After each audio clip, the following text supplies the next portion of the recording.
Tonight we're peeling back another layer of early American history, venturing beyond the familiar tales of pilgrims and founding fathers into a far more common and often far more brutal experience of colonial life. We're stepping into the worn-out, ill-fitting shoes of an indentured servant in 17th or 18th century British North America. Forget the promise of religious freedom or boundless opportunity for a moment. For tens of thousands, the passage to the New World wasn't paved with gold, but with a binding contract, a promise of years of hard labor in exchange for a new and often cruelly deceptive beginning. This is the story of broken promises, brutal toil, and a near-total lack of personal freedom, the grim reality behind the nascent American dream for a huge segment of its early European population. Tonight's reality check. You probably wouldn't last a single day, not merely due to the back-breaking labor, but because of the soul-crushing realization that your life, for a significant period, simply isn't your own. You are, for all intents and purposes, temporary property. So, before you get comfortable, take a moment to like the video and subscribe, but only if you genuinely enjoy what I do here. And, as always, please do let me know where you're tuning in from and what time it is for you. It's always enlightening to see our global community of sleepy history explorers. Now, dim the lights, maybe turn on a fan for that soft background hum, and let's ease into tonight's challenging journey together. Your story begins not in the sprawling wilderness of America, but likely in the grimy, overcrowded streets of London, Bristol, or perhaps a struggling rural village in England, Ireland, or Germany in the 1600s or 1700s. You are a man desperate for a change, for a chance, any chance, to escape poverty, unemployment, perhaps even petty crime or religious persecution. And then you hear it, whispers, broadsides tacked to tavern walls, or the persuasive words of a ship's captain or a recruiting agent. Tales of the New World, a land of boundless opportunity, where hard work can lead to prosperity, where land is plentiful for those willing to claim it. But there's a catch, a significant one. The cost of passage across the vast Atlantic is far beyond your meager means. And so, you are presented with a solution, an arrangement that sounds, at first, like a reasonable bargain. Indenture. You will sign a contract, your indenture, agreeing to work for a master in the colonies, perhaps in Virginia, Maryland, Pennsylvania, or the Carolinas, for a set number of years, typically 4 to 7, sometimes longer if you are young or unskilled. In return, your passage will be paid, and at the end of your term, you will be granted freedom dues, which might include a small plot of land, tools, clothing, or a bit of money. The system of indentured servitude was a primary means by which European laborers, both skilled and unskilled, migrated to the American colonies during the 17th and 18th centuries, forming a crucial, if often exploited, workforce. You clutch the contract, perhaps making your mark with an X if you are illiterate, as many were. The terms are read out, often quickly, perhaps with some of the harsher realities glossed over. The agent paints a rosy picture of life in the colonies, emphasizing the opportunities, not the hardships. You are filled with a mixture of hope and trepidation. This is a monumental decision, a severing of ties with your homeland, a leap into the unknown. You might be leaving behind family, friends, everything you have ever known, based on a promise written on a piece of paper, and the desperate hope for a better future. Historians who study indentured servitude emphasized the diverse motivations of those who signed these contracts, from dire economic necessity and the desire to escape social or political oppression, to a genuine spirit of adventure or the hope of acquiring land and independence. A quirky, or rather legally binding aspect of the indenture contract was often its physical form.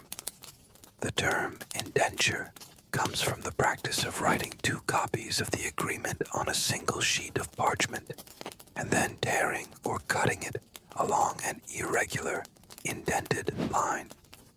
Each party kept one half, and the unique tear served as proof of authenticity if the contract was ever disputed. You, as you make your mark, are not just signing a piece of paper. You are, in a very real sense, signing away several years of your life, your freedom, your labor, to a future master you have never met, in a land you have never seen. The weight of that commitment, the finality of that act, would be immense. And as you prepare to board the ship that will carry you across the ocean, you can only pray that the promises made will be kept, and that the new world will indeed offer the new beginning you so desperately seek. Little do you know the true cost of that passage. The ink on your indenture contract is barely dry when the next ordeal begins. The transatlantic voyage. Forget any romantic notions of a leisurely cruise across the ocean. For an indentured servant in the 17th or 18th century, the journey from Europe to the American colonies was often a brutal, terrifying, and frequently deadly experience, with passengers packed into cramped, unsanitary conditions on ships that were ill-suited for human cargo. These were primarily merchant vessels, designed to carry goods, not people, and the space allotted to indentured servants and other lower-class migrants was usually in the 'tween decks, the dark, poorly ventilated area between the main deck and the cargo hold. Imagine yourself herded onto the ship along with scores, perhaps hundreds, of other hopeful or desperate individuals. You are assigned a cramped bunk, or perhaps just a sliver of floor space in a low-ceilinged compartment where you can barely stand upright.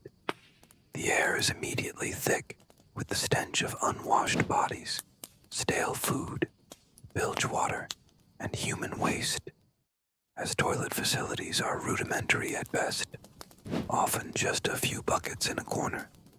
Once at sea, the conditions rapidly deteriorate. Seasickness is rampant, adding to the filth and misery. Storms are a constant terror, the ship tossing and groaning, water seeping through the planks. Your meager belongings, if you have any, soaked and ruined. The darkness is near total for much of the time, broken only by the dim, flickering light of a few lanterns, if the captain even permits them due to fire risk. Food and water are strictly rationed and often of appalling quality. You might receive a daily portion of hardtack, a dry, incredibly hard biscuit, often infested with weevils, salted meat or fish, so salty it has to be soaked for hours, if fresh water is even available for that, and perhaps some peas porridge or oatmeal. Fresh water itself is a precious commodity, often stored in wooden casks, where it quickly becomes stagnant and foul-tasting. Scurvy, caused by a lack of vitamin C, is a constant threat on these long voyages, leading to bleeding gums, loosened teeth, joint pain, and eventually death. Other diseases, typhus, often called ship fever, dysentery, smallpox, can sweep through the crowded, unsanitary conditions with a devastating speed. Maritime historians and records from the period paint a grim picture of mortality rates on these voyages, with sometimes 10%, 20%, or even higher percentages of passengers, particularly indentured servants, perishing before ever reaching the New World. A quirky, or rather tragically common sight on these voyages was the burial at sea. When a passenger died, their body would be sewn into a canvas shroud, perhaps weighted with a cannonball or stones if available, and after a brief, unceremonious prayer, if any, committed to the deep. There was no time or space for prolonged mourning. You, a modern man accustomed to relatively safe and comfortable travel, would find the sheer, unrelenting misery of this journey almost beyond comprehension. The constant fear, the hunger, the thirst, the sickness, the stench, the proximity to death. It would be a crucible that would break many a spirit long before land was ever sighted. And as you lie there in the darkness, listening to the groans of the sick and the creaking of the ship, you might begin to wonder if the new world you were promised is worth this hellish passage. If you survive the horrors of the transatlantic voyage, your arrival in a colonial American port, perhaps Philadelphia, Charleston, or a smaller landing in Virginia or Maryland, is not a moment of triumphant freedom, but often the beginning of another degrading ordeal, the sale of your indenture. Upon arrival, indentured servants were typically seasoned, allowed a brief period to recover from the voyage if they were ill, and then inspected by potential masters, much like livestock, before their contracts were sold or assigned to the highest bidder or the first planter or artisan to claim them. This was, for all intents and purposes, a human marketplace, where your future for the next several years would be determined in a transaction between strangers. Imagine yourself weak and disoriented from the long journey, perhaps still suffering from seasickness or the early stages of some shipboard disease, being herded off the vessel onto a busy, unfamiliar dock. The sights, sounds, and smells of the colonial port are overwhelming. You are lined up with your fellow surviving servants, a motley, often ragged crew, planters, merchants, artisans, and sometimes even prosperous farmers, come to look you over. They examine your teeth, a rough indicator of age and health, check your limbs for strength, ask about your skills, if any. It is a humiliating, objectifying experience. You are not a person with hopes and dreams. You are a unit of labor, an investment. A strong young man with a trade, like carpentry or blacksmithing, might fetch a higher price or be more eagerly sought after than an older, unskilled laborer or someone weakened by the voyage. The sale itself could take various forms. Sometimes, a ship's captain would have prearranged contracts with planters who had paid for a certain number of servants. Other times, servants would be advertised in local newspapers or simply displayed for public auction. You might be paraded before potential buyers, your physical attributes discussed openly. Families were sometimes, though not always, separated in this process. A husband sold to one master, a wife or child to another, adding another layer of heartbreak to the already traumatic experience. Once a buyer was found for your contract, you were legally bound to them for the duration of your indenture. Your life was now in their hands.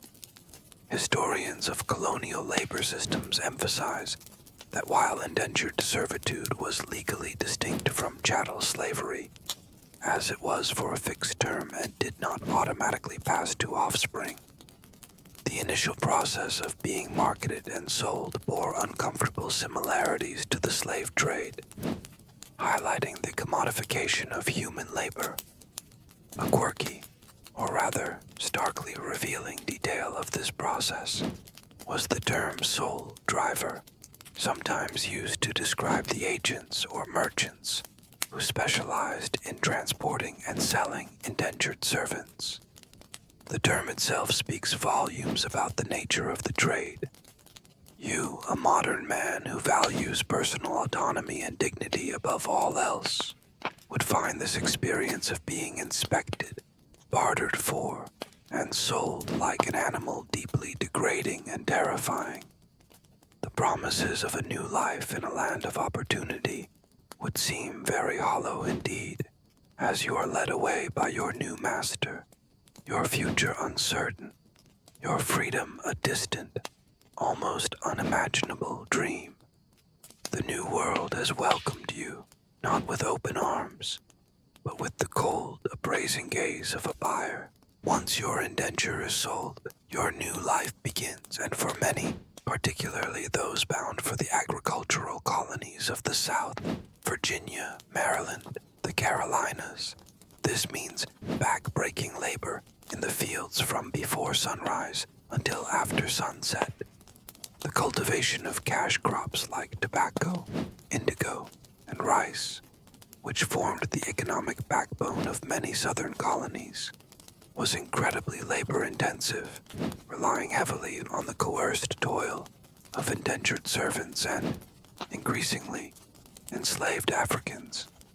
Your days become a relentless cycle of planting, weeding, hoeing, and harvesting, under a sun that can be brutally hot and humid, often supervised by an overseer whose primary concern is productivity, not your well-being.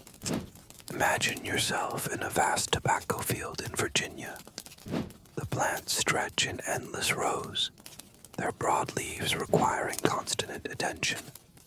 From early spring, you are clearing land, plowing with crude, heavy plows, perhaps pulled by oxen, or even by other servants if animals are scarce, then carefully planting the tiny tobacco seedlings. As the plants grow, you spend countless hours suckering, removing AI-driven shoots, topping, removing the flowering head to encourage leaf growth, and worming, manually picking off the destructive hornworms that can decimate a crop. The work is monotonous, repetitive, and physically exhausting. Your back aches, your hands are raw and blistered from the rough tools and the constant contact with the soil and plants. There is little shade, and the heat can be oppressive. Water breaks are infrequent, and the overseer is always watching, quick with a curse or a lash for anyone perceived to be slacking. Or perhaps you find yourself in the rice or indigo plantations of South Carolina. Rice cultivation involves working in flooded, swampy fields, often knee-deep in stagnant water, exposed to malaria, dysentery, and other waterborne diseases, as well as snakes and biting insects. The humidity is stifling. Indigo production is equally arduous, involving the cutting, soaking, and processing of the indigo plants to extract the valuable blue dye. A smelly, messy, and physically demanding process. For you, a man perhaps unaccustomed to such intense agricultural labor in such a challenging climate, the physical toll would be immense. Your body, already weakened by the voyage, would be pushed to its limits daily. Agricultural historians and archaeologists studying colonial plantations have documented the grueling nature of this work, the simple tools used, and the often inadequate diet and living conditions of the laborers who performed it. The master's profit depended on maximizing output, and this often meant driving his indentured servants and enslaved workers as hard as possible. There was little incentive to prioritize their long-term health or comfort, as an indentured servant was, after all, a temporary investment. A quirky, or rather brutally efficient aspect of tobacco cultivation was the gang system of labor, where groups of servants and the slaves worked together in a line, moving across the field under the direct supervision of an overseer who set the pace. This system was designed to maximize productivity and minimize opportunities for rest or resistance. You, a modern man accustomed to having some control over your work environment and pace, would find this relentless, supervised toil, day after day, month after month, almost unendurable. The promise of freedom dues at the end of your 7 years would seem like an impossibly distant mirage, shimmering on the horizon of an endless field of tobacco under a merciless colonial sun.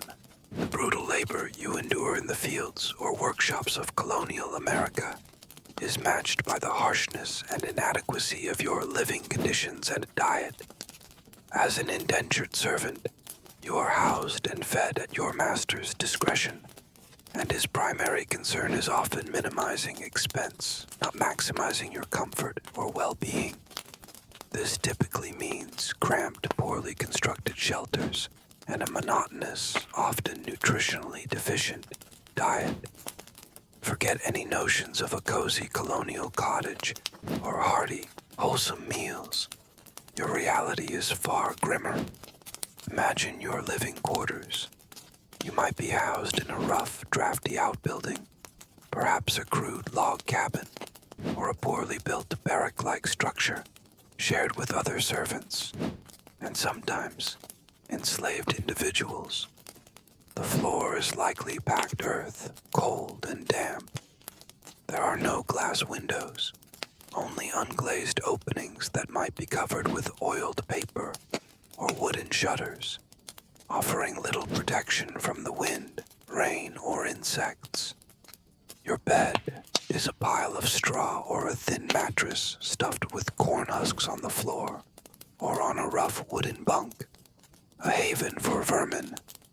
Sanitation is rudimentary or non-existent, with a shared latrine pit, if you're lucky, or simply the nearby wood serving as a toilet. The lack of hygiene contributes to the spread of disease. In winter, the cold is a constant enemy, seeping through the walls, your thin blanket offering little solace.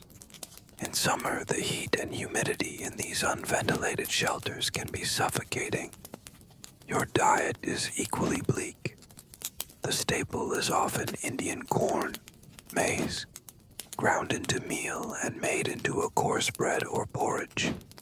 This might be supplemented with some salted pork or beef, often of poor quality, dried peas or beans, and whatever seasonal vegetables might be available from the master's garden. Though the best produce is reserved for his table, fresh fruit is a rarity. Milk, if available, might be skimmed or soured. The food is monotonous, bland, and often lacking in essential vitamins and nutrients, contributing to conditions like scurvy, if your voyage didn't already give it to you, pellagra, and a general state of poor health and low energy. You eat what you are given, when you are given it, with no say in the matter. Archaeological excavations of servant quarters on colonial plantations sometimes reveal food remains and pottery shards that paint a picture of this limited and repetitive diet. A quirky, or rather depressingly common practice was for masters to provide their servants with a weekly or monthly ration of provisions, which the servants then had to prepare themselves after a long day of labor, often with inadequate cooking facilities. You, a modern man accustomed to a varied diet, readily available food, and comfortable housing with basic amenities like running water and electricity, would find these living conditions almost unimaginable. The constant hunger, the gnawing cold or oppressive heat, the lack of privacy, the pervasive filth, the ever-present threat of vermin and disease. It would be a daily assault on your physical and mental well-being. The new world you were promised seems to offer only new forms of misery and deprivation. And the thought of enduring this for 4, 7, or even more years would be a truly daunting prospect. Your life as an indentured servant is not just defined by hard labor and poor living conditions, but also by the ever-present authority, and often the outright cruelty, of your master and his appointed overseers. The master held almost absolute power over his indentured servants, and while colonial laws offered some nominal protections, in practice, servants had little recourse against abuse, overwork, or neglect. The overseer, often a freeman hired for his ruthlessness, or sometimes another, favored servant given a taste of power, was the master's enforcer, his job to extract the maximum amount of labor through whatever means necessary. For you, a man accustomed to some degree of personal autonomy, this constant, arbitrary power dynamic would be a source of daily fear and simmering resentment. Imagine the master of your plantation or workshop. He might be a wealthy planter, a struggling farmer, or a prosperous artisan. Regardless of his own social standing, in relation to you, he is a king. He dictates your every waking hour. When you rise, what tasks you perform, when and if you eat, when you are allowed to rest. His word is law. He can mete out punishments for perceived infractions, extend your term of service for alleged misbehavior, and even, in some cases, sell your remaining time to another master without your consent. While outright killing an indentured servant was illegal, unlike with enslaved Africans in many contexts, severe beatings that resulted in death were not unheard of, and often went unpunished or were lightly penalized. The overseer is often the more immediate instrument of this authority. He is the one who wakes you before dawn, who drives you in the fields, who watches your every move, quick to spot any sign of slacking or defiance. He might carry a whip or a cudgel and not hesitate to use it. His own position often depends on his ability to maintain discipline and productivity among the servants, so he has little incentive for leniency. You learn to fear the sound of his voice, the crack of his whip, the cold, appraising look in his eye. Every day is a tightrope walk, trying to meet his demands without collapsing from exhaustion or provoking his ire. Historical records, including court documents and personal accounts, though rare from servants themselves, contain numerous instances of masters and overseers being charged with cruelty towards their indentured servants, though convictions were often difficult to obtain, especially if the servant's testimony was pitted against that of a freeman. A quirky, or rather chillingly common, tactic used by some masters to extend a servant's term was to accuse them of fabricated offenses, theft, laziness, insolence, or to charge them for any time lost due to illness, even if that illness was a result of the poor conditions provided by the master, or an unauthorized absence. Each offense could result in additional months or even years being added to your indenture, trapping you in a cycle of servitude that seemed to have no end. You, a modern man who expects to be treated with a basic level of respect and fairness in your work, would find this arbitrary and often brutal exercise of power utterly dehumanizing. The constant surveillance, the threat of violence, the knowledge that your well-being depends entirely on the capricious nature of another man. It would be a profound assault on your dignity and your spirit in the harsh and unsanitary conditions of colonial America. Illness was a constant threat, and for you, an indentured servant, access to anything resembling proper medical care was a distant dream. When sickness or injury befell an indentured servant, they were often left to the mercy of folk remedies, the limited skills of their master or mistress, if they chose to intervene at all, or simply the healing or failing power of their own body, as professional medical attention was expensive and generally reserved for the free and the wealthy. A fever, a wound, a persistent cough. These could quickly escalate into life-threatening conditions in an environment ripe for disease and lacking in effective treatments. Imagine you fall ill with a seasoning sickness, a common occurrence for new arrivals struggling to adapt to the unfamiliar climate, diet, and diseases of the new world. This could be malaria, dysentery, typhoid fever, or any number of other ailments that thrived in the colonial environment. You are burning with fever, racked with chills, perhaps suffering from violent stomach upsets. There is no doctor to call, no clinic to visit. Your master might view your illness as an inconvenience, a loss of labor. If you are lucky, his wife or another woman in the household might have some knowledge of herbal remedies. She might brew you a tea from willow bark for fever, or apply a poultice of bread and milk, a common, if not particularly effective remedy for inflammation, to a wound. Bloodletting, a common medical practice of the era based on the theory of balancing bodily humors, might even be attempted by someone with a lancet and a modicum of often misplaced confidence, a procedure that could easily do more harm than good. Work-related injuries are also a constant danger. A slip of an axe while chopping wood, a fall from a ladder, a kick from a mule. These could result in deep gashes, broken bones, or internal injuries. Setting a broken bone would be a crude, painful affair, often resulting in improper healing and permanent disability. If a wound became infected, and in the absence of antiseptics or antibiotics, infection was almost a certainty. The outlook was grim. You might develop a raging fever, the wound swelling and oozing pus, the dreaded red streaks of sepsis spreading up your limb.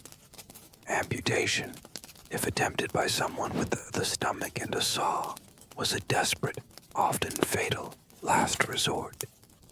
Medical historians studying colonial America paint a stark picture of high mortality rates, particularly among new arrivals and those living in poverty or servitude, with infectious diseases being the primary killers.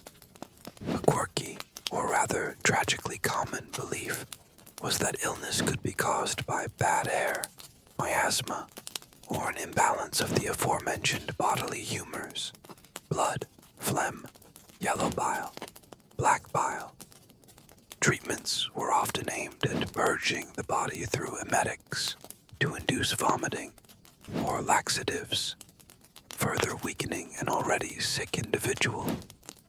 You, a modern man with a basic understanding of germ theory and access to effective medicines, would be horrified by the ignorance, the helplessness, and the sheer suffering that accompanied illness in this era. The fear of falling ill would be as potent as the fear of your master's whip, for sickness could easily mean a slow, agonizing, and lonely death, your value as a laborer extinguished, your body quickly forgotten. Your status as an indentured servant in colonial America is not just one of economic obligation. It is a profound state of legal and social powerlessness. The phrase, "zero rights," in the topic title is a stark, but not entirely inaccurate, summary of your position, as colonial laws were overwhelmingly designed to protect the interests of masters, leaving servants with few legal avenues to contest mistreatment, enforce the terms of their contracts, or even control their own personal lives, while you were not chattel property in the same way as an enslaved African. Your servitude was for a fixed term, and you were, in theory, a subject of the crown with some residual rights. The practical reality of your daily life was one of near total subjugation. Imagine discovering the harsh truth.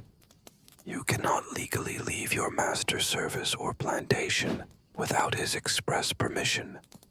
To do so is to become a runaway, subject to capture, severe punishment, and an extension of your indenture term, often at a rate of 2 or more days added for every day you were absent.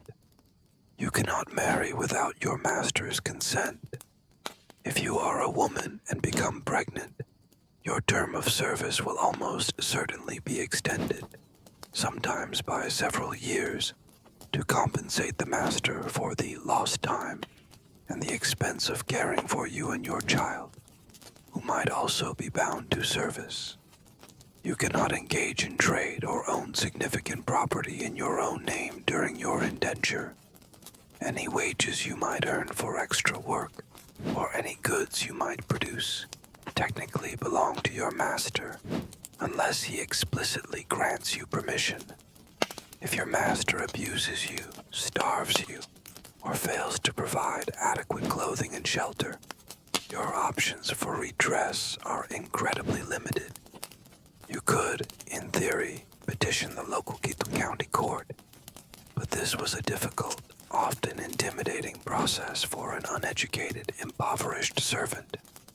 The courts were generally run by men of the same social class as your master, and their sympathies often lay with the property owners. Your testimony might be dismissed, or you might face retaliation from your master for daring to complain. Legal historians examining colonial court records find that while some servants did successfully sue for their freedom or for relief from extreme abuse, such cases were the exception rather than the rule, and the legal system was heavily stacked in favor of the master. A quirky, or rather, deeply unjust aspect of the legal framework was that even at the end of your indenture, your master could find pretexts to extend your service. He might accuse you of shirking your duties, of stealing, or of incurring debts, perhaps for medical care he provided, however inadequate, all of which could lead to a magistrate adding more time to your contract.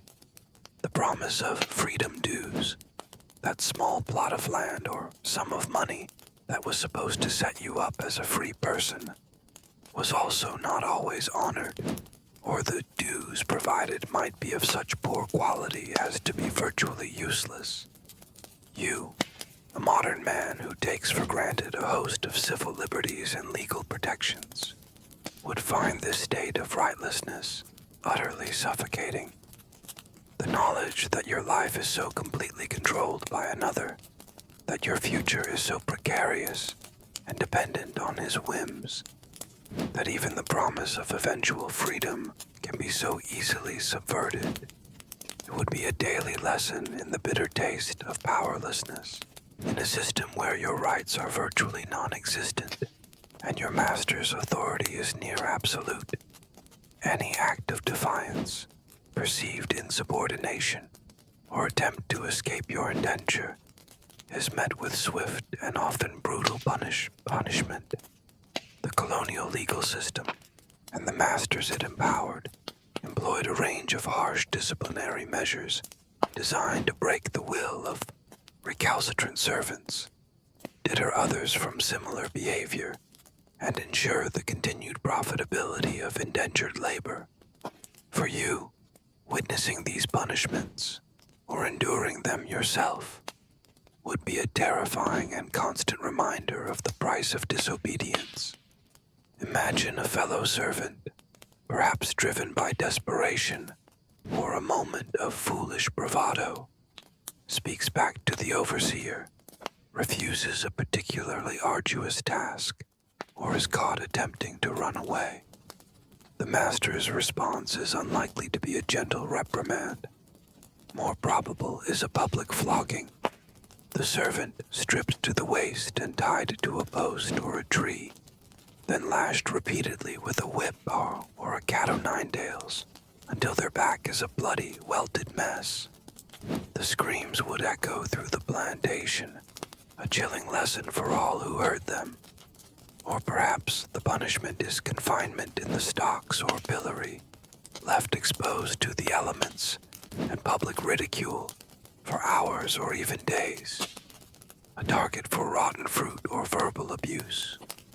For more serious offenses, or for repeat runaways, branding with a hot iron, perhaps an R for runaway, was sometimes employed, a permanent mark of shame and a warning to future potential masters. The extension of one's indenture term was perhaps the most common, and in some ways most insidious form of punishment. As mentioned, any unauthorized absence, any perceived shirking of duty, any act that damaged the master's investment in your labor could result in additional months or years being tacked onto your contract, pushing the dream of freedom further and further into the distance, creating a cycle of despair. If you were caught after running away, not only would your term be extended, but you might also be subjected to a severe whipping and forced to wear an iron collar or leg irons to prevent future attempts.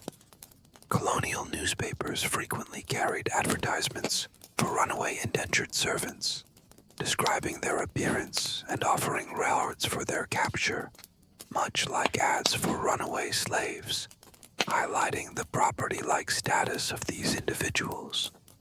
A quirky, or rather horrifyingly inventive, punishment sometimes used was riding the wooden horse, where the unfortunate servant was forced to sit astride a sharp, triangular wooden rail, often with weights tied to their feet, causing excruciating pain and internal injuries.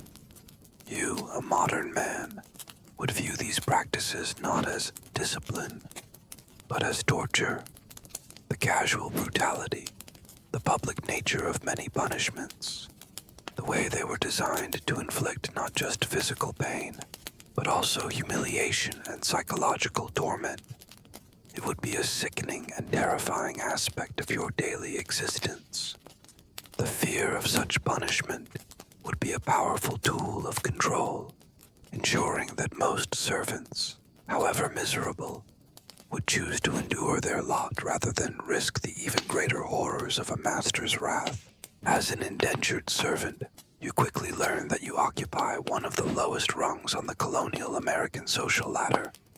You are subject to constant reminders of your inferior status, facing discrimination and a distinct lack of respect, not only from your master and his family, but often from free laborers, artisans, and even some newly freed former servants who are keen to distance themselves from their own recent past. This pervasive social hierarchy, and your unenviable place within it, is a constant source of indignity and frustration. Imagine the daily interactions.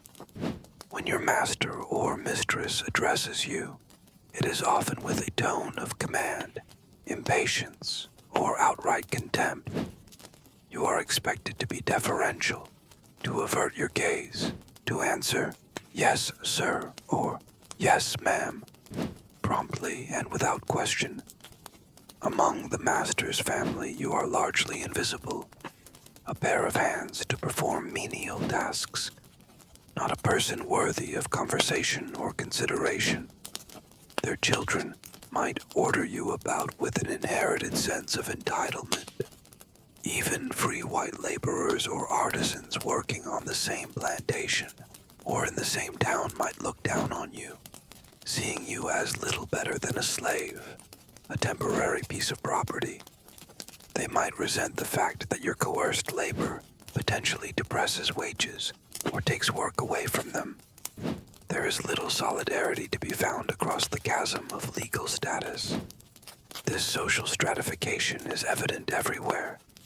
You eat different food, wear different clothes, often coarse servant cloth, or cast-offs from the master's family, and live in different, far inferior quarters.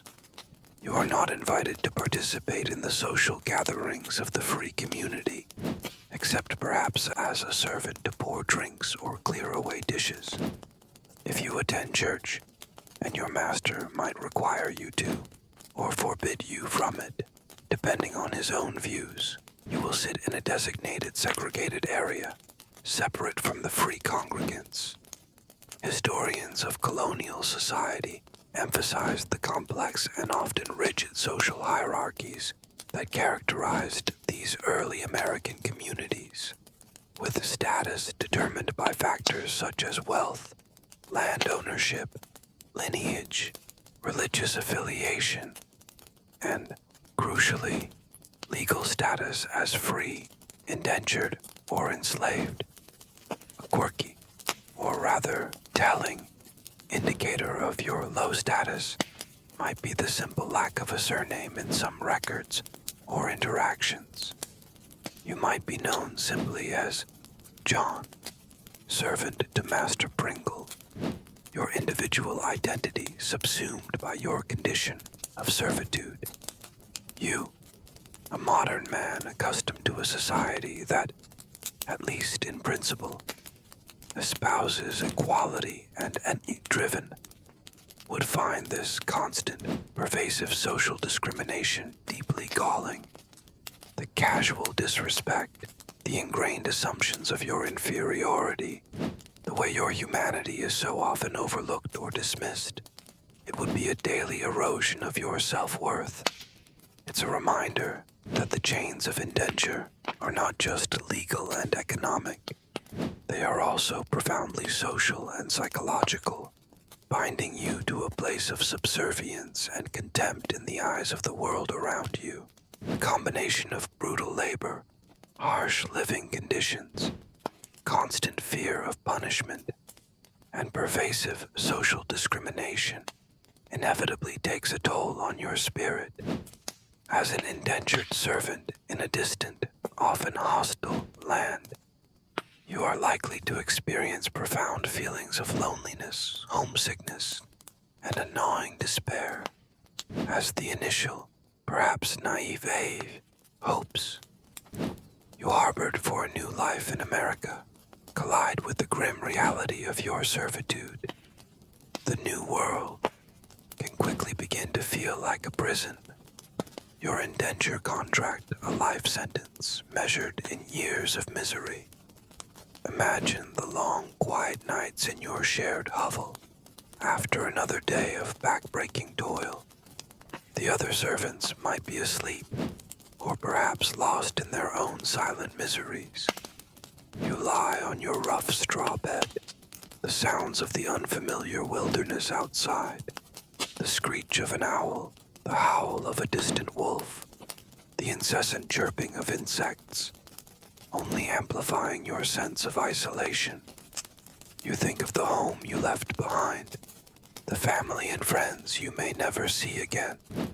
Letters, as we've discussed in other contexts, are slow and uncertain, and for an indentured servant, the ability to send or receive them might be even more restricted, dependent on your master's whim or the kindness of a literate acquaintance. The faces of your loved ones, the familiar sights and sounds of your village or town, become hazy, painful memories. You might clutch a small smuggled memento, a ribbon, a worn coin, a pressed flower, a fragile link to a life that seems a world away. The monotony of your existence, the endless repetition of tasks, the lack of any meaningful control over your own life, can lead to a deep sense of hopelessness. What is there to look forward to beyond another day of servitude, another meager meal, another night in this squalid shelter, The promise of freedom dues at the end of your term, that small plot of land or sum of money, can seem like an abstract, almost unattainable goal when you are mired in the daily struggle for survival. And what if you fall ill? What if you are injured? What if your master finds a pretext out to extend your term? The future is a vast, uncertain, and often terrifying void. Mental health as a concept did not exist in this era, but the psychological distress experienced by many indentured servants, depression, anxiety, a sense of profound alienation, was undoubtedly very real, though largely unacknowledged and untreated. A quirky, or rather, heartbreakingly common, way that some servants might have tried to cope with this despair was through the fleeting solace of alcohol, if they could somehow acquire it, or through other small, risky acts of defiance or escape, like unauthorized absences, petty theft, often of food, or simply sullen, uncooperative behavior, all of which carried the threat of severe punishment. You, a modern man with access to support networks, mental health resources, and the ability to communicate instantly with loved ones across the globe, would find this profound, inescapable loneliness and despair almost crushing. The sheer weight of your isolation, compounded by the physical hardships and the constant indignities of your status, would be a severe test of your mental fortitude. It's a stark reminder that the price of the American dream for many early arrivals was often paid in years of profound, soul-gnawing unhappiness. In the shared misery of your indentured servitude, your relationships with fellow servants are a complex and often contradictory mix of camaraderie, competition, and caution. While the common experience of oppression might logically foster a sense of solidarity, the harsh realities of survival, the scarcity of resources, and the ever-present threat of punishment can also breed distrust, rivalry, and even betrayal among those who share your unfree status. There is no simple us against them dynamic. The lines are often blurred and shifting. Imagine the men and women you toil alongside day after day. They come from diverse backgrounds. Some might be from your own village in England or Ireland.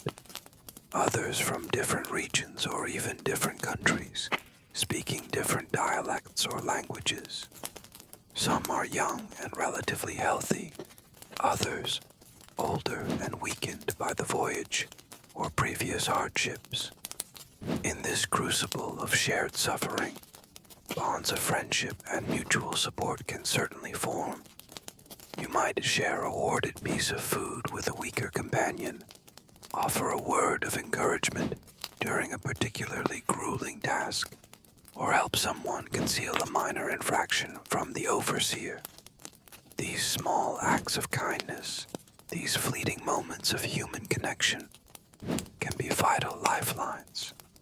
Reminders that you are not entirely alone in your misery. There might be whispered conversations in the fields, or late at night in the hovels, sharing stories, grievances, or perhaps even dangerous thoughts of resistance or escape.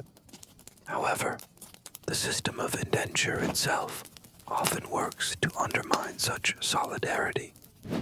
Masters and overseers might deliberately pit servants against each other, offering small privileges or slightly better treatment to those who inform on their fellows. The competition for meager resources, a slightly better spot to sleep, an extra scrap of food, a less arduous task, can lead to resentment and conflict. If one servant is perceived as lazy or incompetent, the burden of their work often falls on the others, breeding further ill will. And the fear of collective punishment is a powerful deterrent to united action. If one servant attempts to run away or openly defies the master, all might suffer the consequences.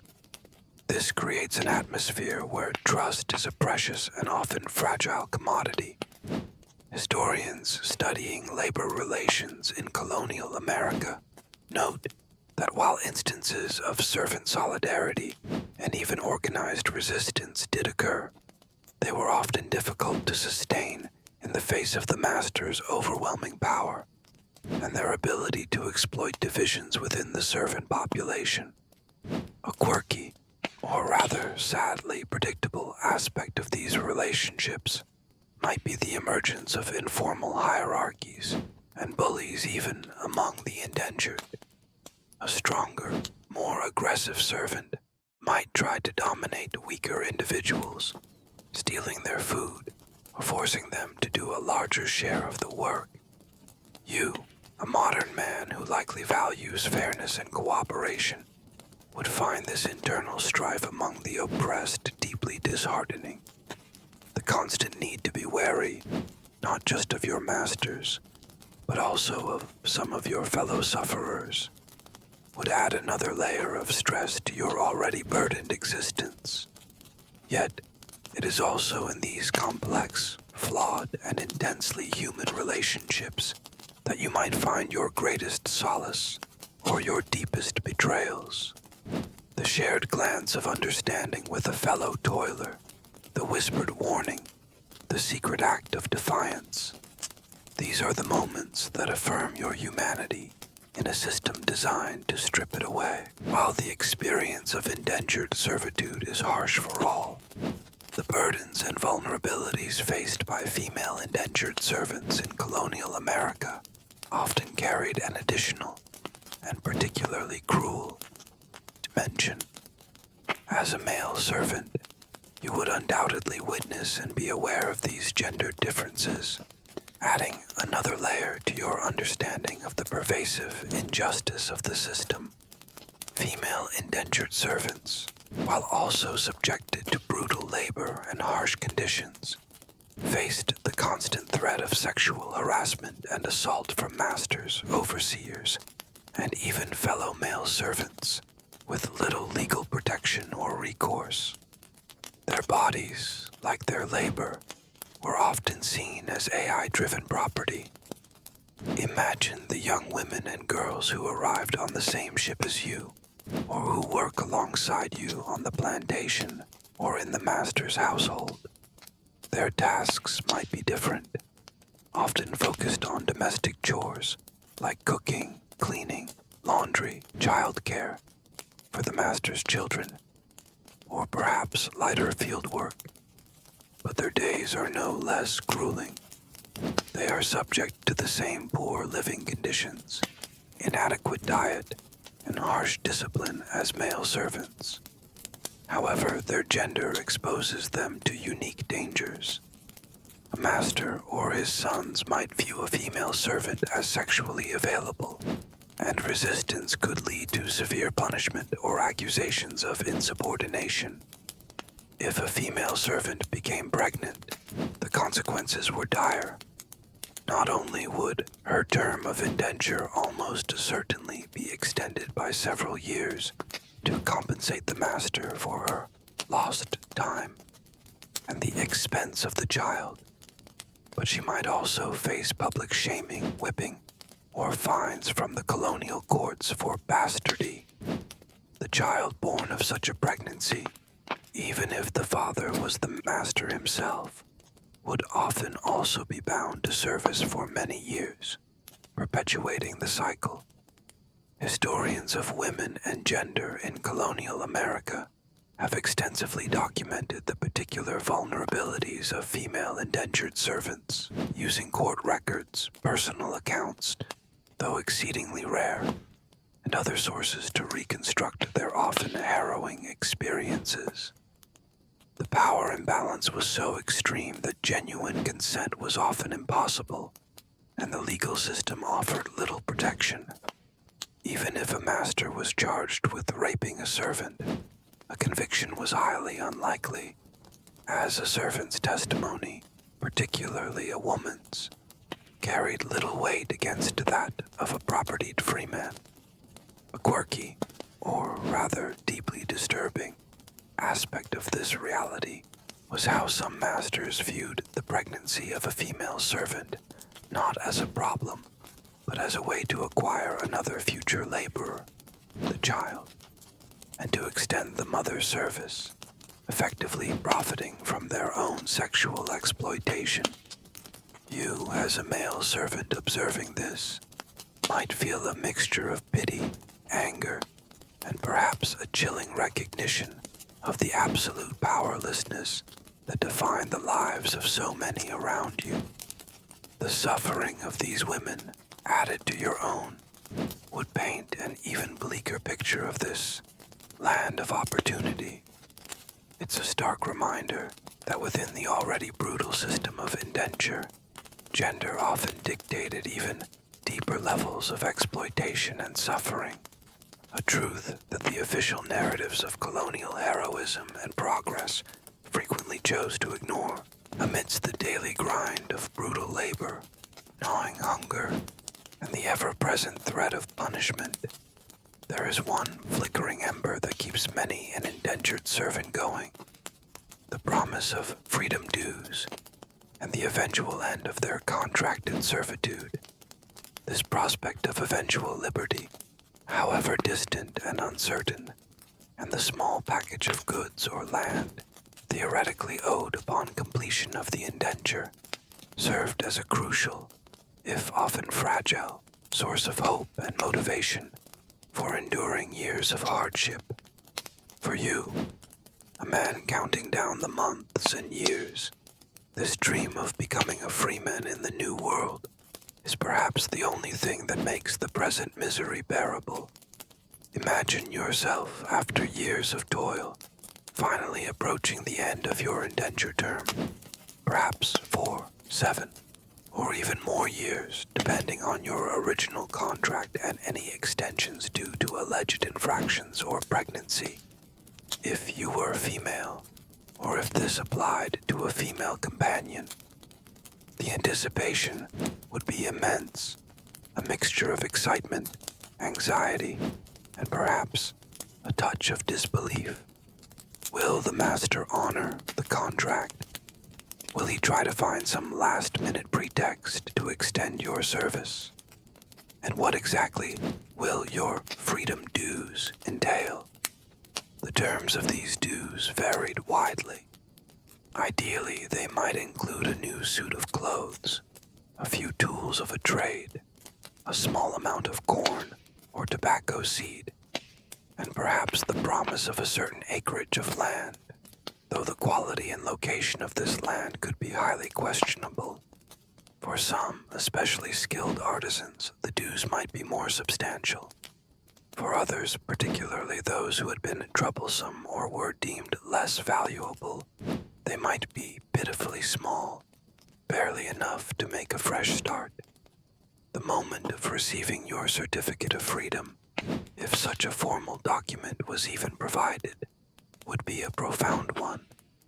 After years of being someone else's property, of having your life dictated by another, you are, in theory, your own man again. You can choose where to go, what work to do, if you can find it, and whom to associate with, at least within the bounds of colonial law for freemen.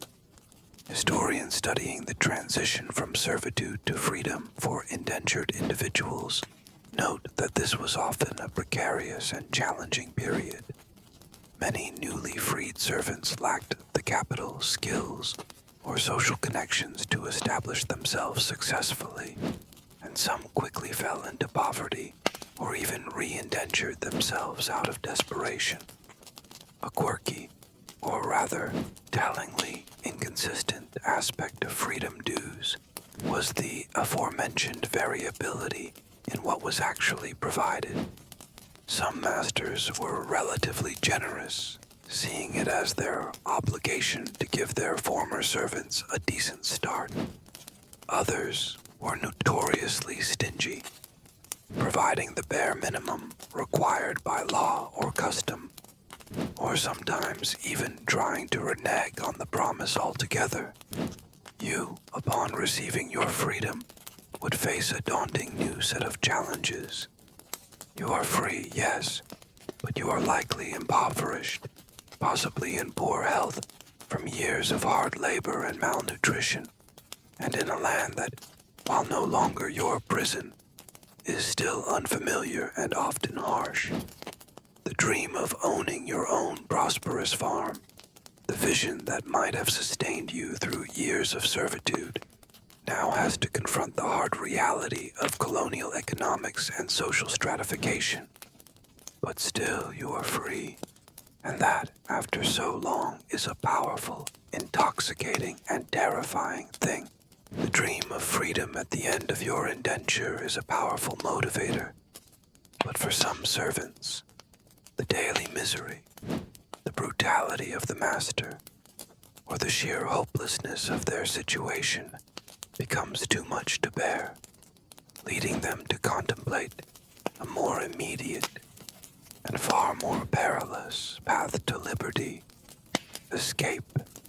Running away was a constant temptation and a significant problem for masters throughout the colonial period.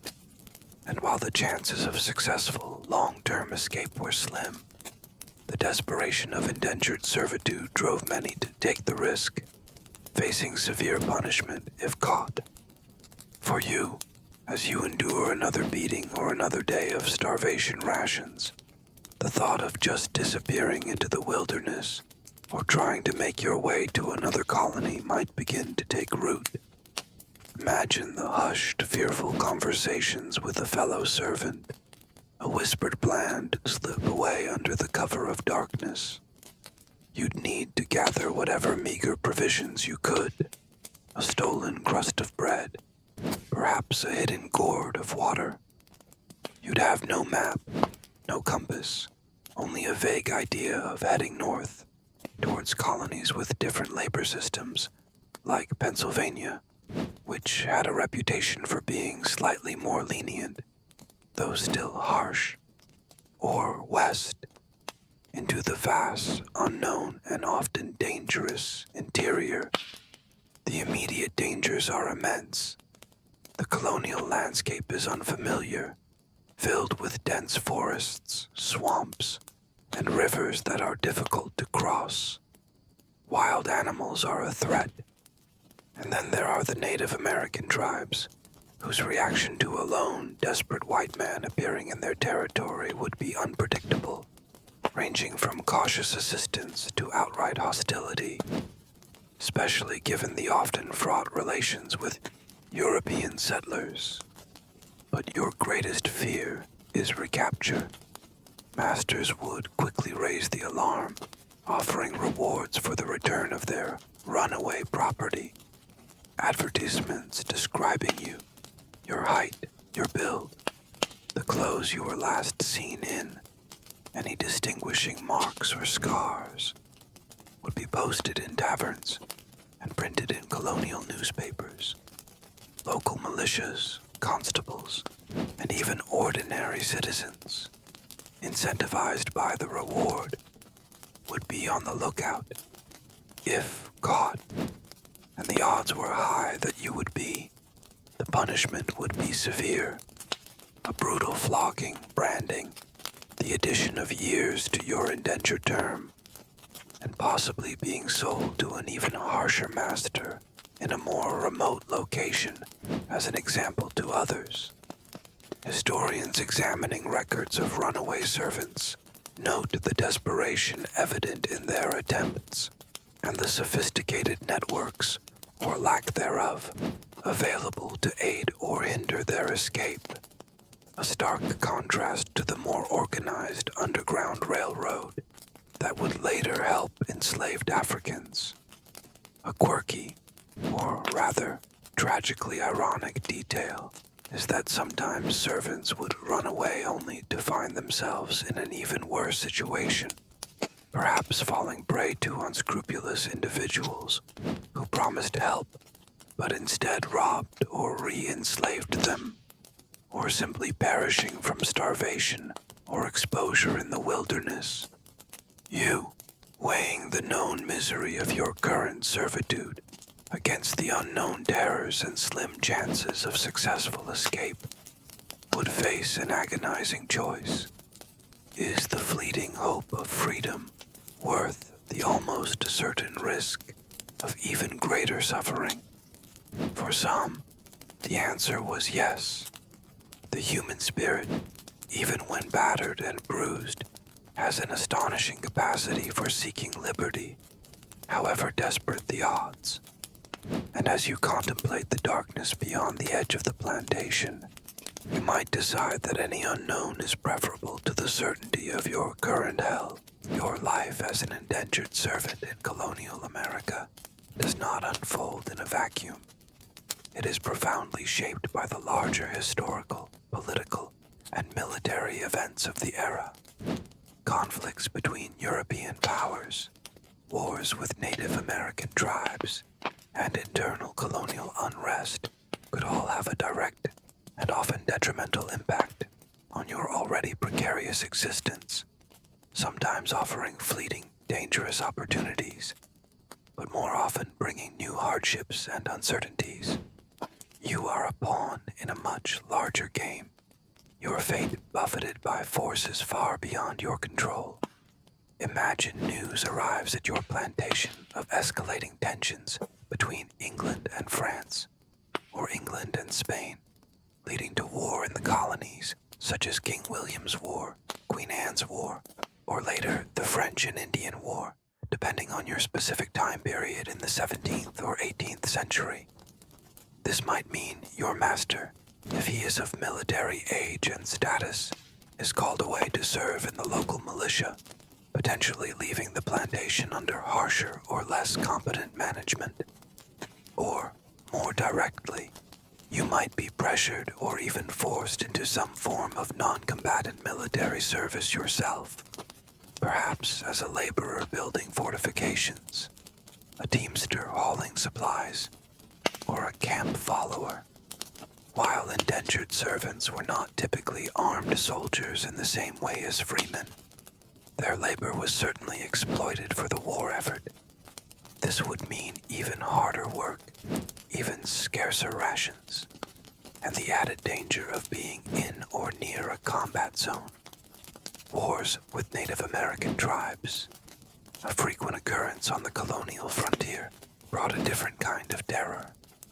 Your plantation might be on the edge of contested territory, vulnerable to raids.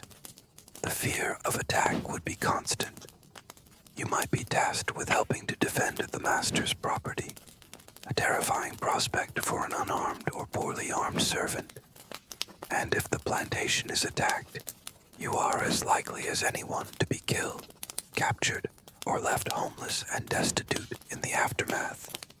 Conversely, colonial expansion resulting from these wars might open up new lands for settlement, potentially impacting the availability of land for freedom dues when your indenture eventually ends, for better or worse. Historians of colonial warfare emphasize the devastating impact these conflicts had on all levels of society, often exacerbating existing hardships for the unfree and indentured populations. A quirky, or rather, grimly opportunistic aspect of wartime was that it sometimes provided a desperate, if extremely risky, avenue for escape or a change in fortune. Some servants might try to desert to the enemy, whether European or Native American, hoping for better treatment or a chance at freedom, though this was a dangerous gamble with a high chance of betrayal or death. Others might see military service, even in a menial role, as a way to potentially earn their freedom sooner, or at least escape the immediate tyranny of their current master, though such promises were rarely guaranteed. You, a man just trying to survive your term of service, would find these larger conflicts an unwelcome and terrifying intrusion. The grand strategies of empires and the shifting alliances of nations mean little to you when you are facing starvation or tomahawk. It's a stark reminder that the lives of ordinary people, especially the unfree, are often just collateral damage in the great, bloody game of thrones, while open, organized rebellion among indentured servants in colonial America was rare due to the overwhelming power of the masters and the severe consequences of failure. It was not entirely unheard of. Instances of servants banding together to resist particularly cruel masters, to protest unbearable working conditions, or even to attempt mass escapes, though often brutally suppressed, represent desperate acts of defiance against an oppressive system. For you, witnessing, or perhaps even contemplating participation in such an uprising would be a moment of extreme peril and profound moral reckoning. Imagine the whispers starting in the servant quarters after a particularly savage beating of one of your fellows, or when food rations are cut yet again, pushing already starving people to the brink. A few bolder, more desperate individuals might begin to talk of resistance, not just passive shirking of duties, but active defiance. Perhaps they plan to confront the overseer, to refuse to work, or even to try and seize weapons and fight their way to freedom. The risks are astronomical. Failure means almost certain death or torture. Even discussing such plans is incredibly dangerous, as there is always the possibility of an informer among your own ranks, someone willing to betray their fellows for a sliver of better treatment or a hollow promise from the master. If such a revolt does erupt, it is likely to be short-lived and met with overwhelming force. The masters, backed by the local militia and the full power of colonial law, would move swiftly and brutally to crush any servant uprising. Those involved, if not killed outright in the confrontation, would be rounded up and subjected to exemplary punishment, public floggings, hangings, brandings, or being sold down the river to even harsher conditions in a different colony, their terms of service extended indefinitely.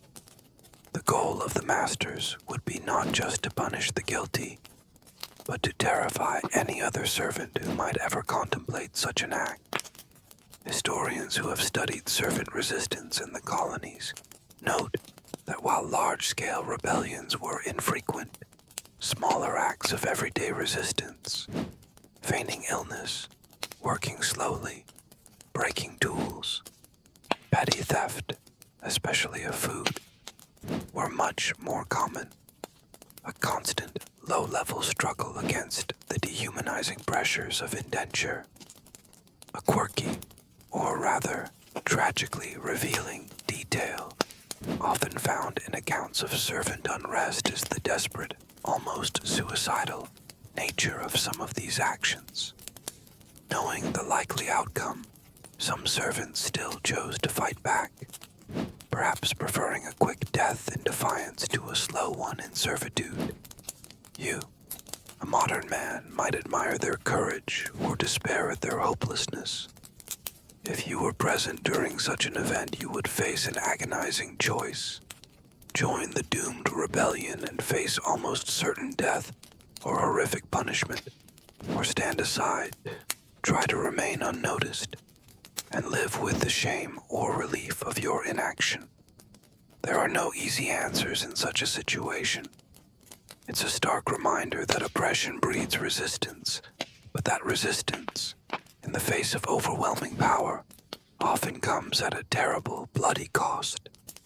The silence after a failed servant revolt would be heavier, more filled with fear and despair than any silence that came before. The day you have dreamed of, counted down to, and perhaps despaired of ever seeing, finally arrives. The end of your indenture term. After years of brutal labor, meager rations, and the constant indignity of servitude, you are, in theory, a free man. But what does freedom actually mean for a newly emancipated indentured servant in colonial America?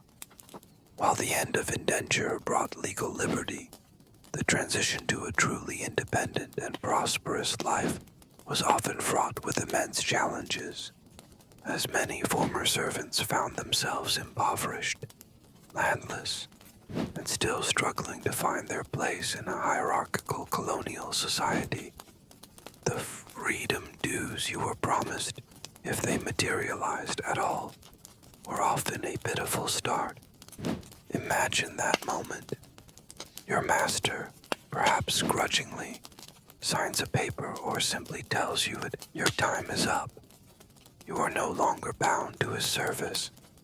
A wave of relief, so profound it might feel like a physical blow, washes over you. But then, almost immediately, comes the daunting reality. What now? Where do you go? What do you do? Your freedom dues, if you receive them, might consist of a worn suit of clothes, perhaps the very rags you stand in, now officially yours. A few basic tools, an axe, a hoe, a small quantity of corn or tobacco seed, and maybe, just maybe, the promise of a small plot of land, 50 acres perhaps, if you were lucky and your master was relatively honest. But this land is often marginal, uncleared, on the dangerous frontier, far from established settlements or markets. It requires immense labor to make it productive, and you likely have no capital, no livestock, no assistance. Many newly freed servants, lacking skills beyond basic agricultural labor, or finding their promised land to be worthless, quickly fell into poverty. Some were forced to hire themselves out as wage laborers, often to their former masters or other planters. Their economic situation little improved from their time in servitude, though they now had their legal freedom. Others might try to make their way to a town or city, hoping to find work as artisans, if they had a trade, or laborers. But competition was often fierce. Some, in desperation, even signed new indenture contracts, trading their newfound liberty for the grim security of food and shelter. A heartbreaking return to servitude. Social and economic historians of colonial America have shown that while some former indentured servants did manage to acquire land, achieve modest prosperity, and integrate into the ranks of yeoman farmers or artisans, a significant number never achieved true economic independence, remaining part of a landless, laboring poor. A quirky, or rather depressingly common, reality for many newly freed servants was their poor health. Years of hard labor, malnutrition, and exposure to disease often left them physically broken, ill-equipped for the further rigors of establishing a new life. You, a modern man, would look at your freedom with a mixture of elation and terror. The chains are off, but the path ahead is incredibly daunting. The American dream of land and prosperity, the vision that sustained you through years of misery, now seems like a cruel mirage. You are free, yes, but you are also alone, impoverished, and facing a world that, while no longer holding you in legal bondage, still offers few easy paths to a better life. The struggle, it seems, is far from over as you navigate your precarious new freedom, or even during your years of indenture.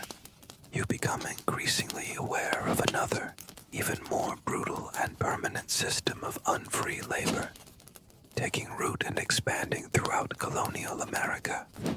Chattel slavery, primarily of Africans and their descendants. While your own indentured servitude is a temporary condition, at least in theory, You witness the development of a racialized, hereditary system of slavery that offers no hope of eventual freedom. A stark contrast that throws your own hardships into a different, if still grim, perspective. This dawning awareness of the horrors of chattel slavery and your complex, often uncomfortable position relative to it is a significant part of your colonial American experience. Imagine working in the tobacco fields of Virginia or the rice swamps of Carolina. Alongside you, or perhaps increasingly replacing white indentured servants in these most grueling tasks, are enslaved Africans.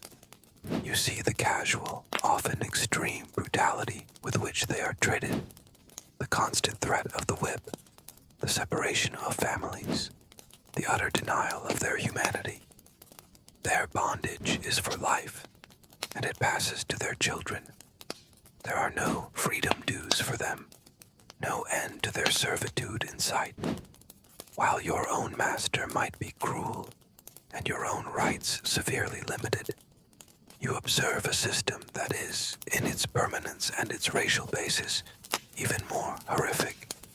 You might feel a sense of pity, perhaps a shared understanding of oppression, or, uncomfortably, you might internalize some of the prevailing racial prejudices of the era and see yourself as superior simply by virtue of being white and having a contract with an end date. The legal distinctions are clear, even if the daily experience of hard labor and harsh treatment sometimes blurs the lines. You are, in the eyes of the law, an English subject or European, depending on your origin, with certain residual rights, however poorly enforced. An enslaved African is, by law, property, with no rights at all. This distinction becomes increasingly codified as the 17th and 18th centuries progress. Historians of slavery and labor in colonial America meticulously trace the intertwined development of indentured servitude and African slavery, noting how the perceived problems with indentured servitude, such as servants eventually becoming free and demanding land or running away, contributed to the increasing reliance on a more permanent, controllable, and racially defined enslaved workforce, particularly in the southern colonies. A quirky, or rather deeply troubling aspect of this period is the occasional instance of poor white indentured servants and enslaved Africans finding common cause, perhaps in a shared act of resistance or an attempted escape, though such alliances were often fraught and ultimately suppressed by a colonial power structure keen to prevent any unity among the laboring classes, particularly across racial lines. You, a modern man with a 21st century understanding of racial justice and human rights, would be horrified by the casual cruelty and systemic injustice of chattel slavery. Your own suffering as an indentured servant, while severe, would be put into a stark and terrible context. It might make your own eventual freedom seem even more precious, or it might fill you with a profound sense of guilt or unease about the society you are a part of.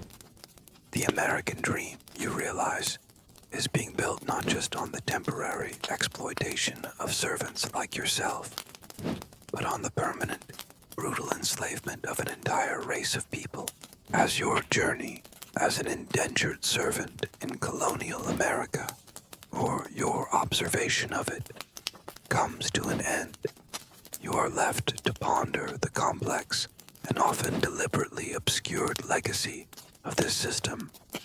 The tens of thousands of European men, women, and children who endured indentured servitude played a crucial, if often unacknowledged, role in the early development of the American colonies, providing the essential labor that cleared forests, planted crops, built towns, and laid the foundations for future prosperity. Yet their individual stories of hardship and broken promises are frequently overshadowed by more heroic or romanticized narratives of colonial settlement.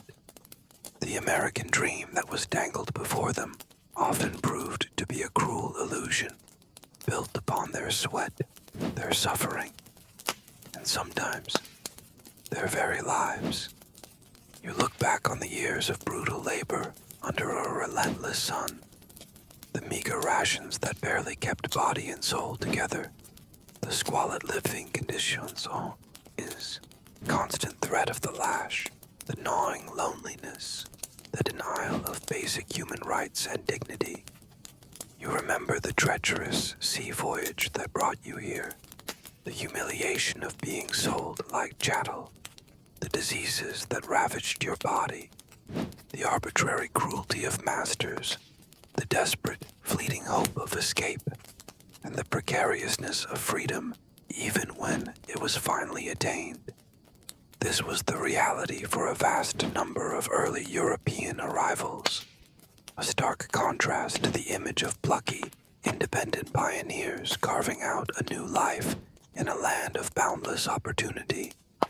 For many, the New World was a new form of bondage, a trap baited with false promises. The system of indentured servitude eventually declined, gradually replaced by wage labor in the North, and more catastrophically by the entrenched system of racialized chattel slavery in the South. But its legacy lingers. It complicates the narrative of America's founding, reminding us that the pursuit of liberty and prosperity for some was often built upon the exploitation and unfreedom of others. Historians continued to uncover and tell the stories of these forgotten laborers, challenging traditional interpretations and providing a more nuanced understanding of the diverse and often brutal experiences that shaped early American society. Their voices, though often faint and filtered through the records of their masters or the courts, speak of resilience, of suffering, and of an enduring human desire for freedom and dignity.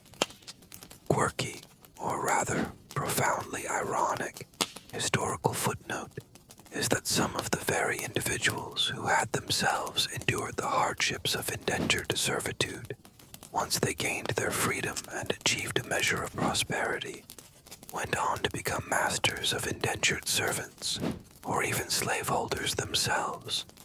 A grim testament to the corrupting influence of power and the complexities of human nature. As you reflect on this journey, you, a modern man, are left with a deeper, perhaps more unsettling, understanding of the true cost of building a new nation. The American dream was not, and perhaps never has been, a simple or universally accessible promise. For many who crossed the ocean in chains of indenture, it remained an elusive, often tragic, mirage. Their sacrifices and sufferings a largely unremembered foundation upon which a future empire was built. The clatter of crude tools in a tobacco field, the sting of the overseer's whip, the taste of watery gruel, the chill of a dirt-floored hovel, the weight of a binding contract. These sensations begin to fade, replaced by the familiar comforts of your own time and place. The harsh realities of indentured servitude in colonial America recede, leaving behind a residue of somber understanding. You have walked in the footsteps of those who traded years of their lives for a chance, however slim, at a new beginning, only to find a new world of hardship and exploitation. Allow the profound weariness of that imagined existence, the endless toil and the crushing weight of unfreedom, to translate now into a deep, driven sense of release and relaxation. The anxieties of that era, the fear of punishment, the gnawing hunger, the despair of broken promises, are no longer yours to bear. Let the quiet dignity of those who endured, who persevered through years of servitude with the faint hope of eventual liberty, be a source of gentle contemplation as you drift towards sleep. There are no more masters to appease, no more contracts to fulfill, no more back-breaking labor under a merciless sun. There is only the stillness of this moment, the comfort of your own bed, and the profound gratitude for the freedoms you possess. The forgotten servants of colonial America have shared their silent, often painful story. Now, allow yourself to find peace in your own time and drift into a deep, untroubled, and well-deserved rest.